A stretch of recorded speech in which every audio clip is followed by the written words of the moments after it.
Okay, so tanghalian ito, late lunch. And ang prepare namin, napakabilis. Punta lang kami sa store. Tawag dito. Ano to? Hotdog.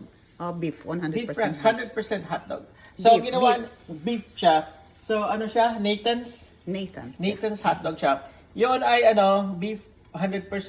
So, ang ginawa ni Mrs., yun ay i-brinol niya ng kaunti, boiled, tapos nilagyan niya mantika, and then frinay niya ng kaunti.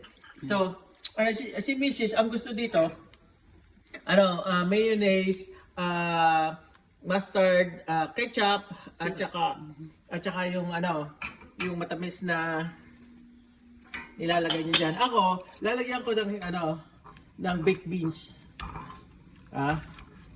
Baked beans. Yuhuy. So, ang nito, matamis to eh. So, para magiging sloppy jo siya, masyadong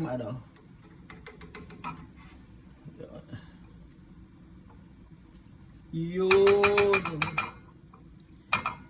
Yun.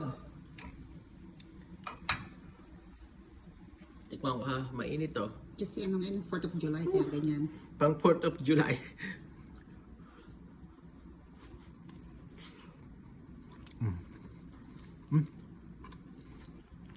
Harap. Tamang-tamang, tamis.